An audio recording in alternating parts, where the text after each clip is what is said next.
Last night, the entire world was shocked when the White House announced that its intention is to empty out the population of Gaza. Palestinians would leave Gaza to Egypt and to Jordan, and Gaza would be rebuilt from the rubble and many explosives that it's sitting in.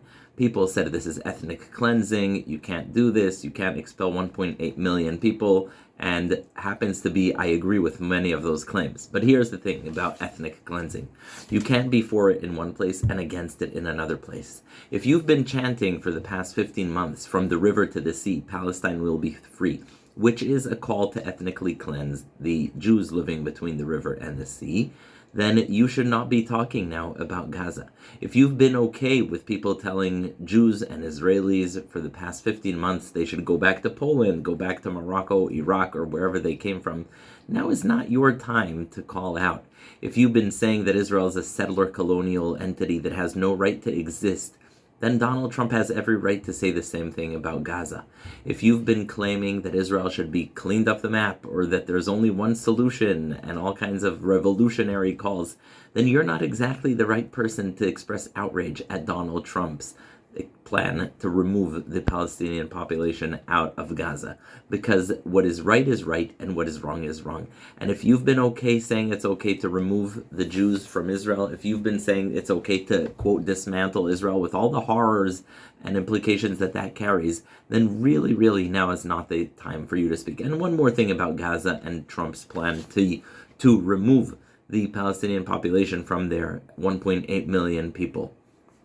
Are those people indigenous to Gaza, or are they not? If they're indigenous to Gaza, so be it. Then that's their place. They have no right to claim that they belong in Israel. They have no right to claim that they're refugees. If indeed they are refugees, and indeed that is not their place, and they're constantly looking to climb over the fence into Israel, then moving them out of Gaza is not something that you're uprooting a population. It's not ethnic cleansing. You're moving a refugee from one place to the other. I happen to believe that Gaza is for Gazans. They should live there. No one should be trying to resettle them and move them out. Definitely, as a Jew, the idea of taking one population and removing it makes me uncomfortable. But you need to acknowledge that is their place, Gaza. That is it. Not more, not less. They're not going out of there into Israel. When they're doing something like October 7th, we should never ever see any justification for it. And definitely not people saying, oh, they didn't cross the border, they didn't cross the fence crossed them, they really belong elsewhere, they're refugees. No.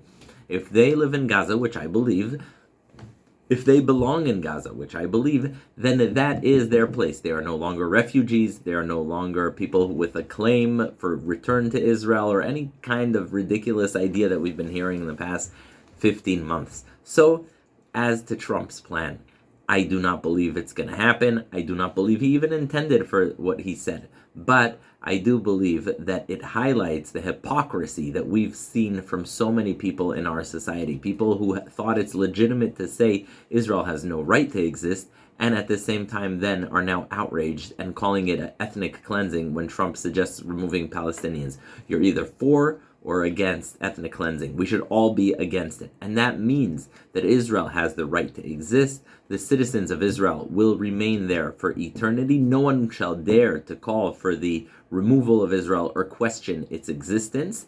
And the same is true for Gaza. No one should question the right of the people in Gaza to live inside Gaza. They are not refugees. They are not returning to anywhere other than Gaza.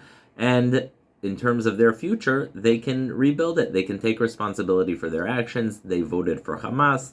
They can rebuild Gaza on their own. I don't see any moral justification for us sending our tax dollars to Gaza when there are children starving in Sudan, in Congo, in many other countries. And in Gaza, we know that the money is going to go to rebuilding Hamas tunnels and infrastructure. So I don't see any moral justification. If the people of Gaza say, oh, you know what, we'd like to choose a different path. We don't want to choose terrorism. We don't want Hamas here, and here's how we'll remove them. Then the world should make sure to help them rebuild their lives. But so long as the people of Gaza have not rejected Hamas, so long as Hamas is in charge, there's no point in sending any kind of cement and construction equipment, which will then be used for rockets that will be shot at Israel. So just remember, if you're on campus somewhere, remember that if it was okay for you to chant from the sea to the river, from the river to the sea, Min Maya El Maya Palestine Arbia, which is a call for ethnic cleansing,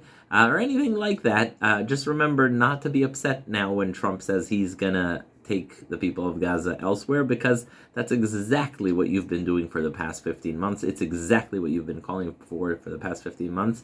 And maybe now is a good time to stop and think if that was a good idea. Thank you.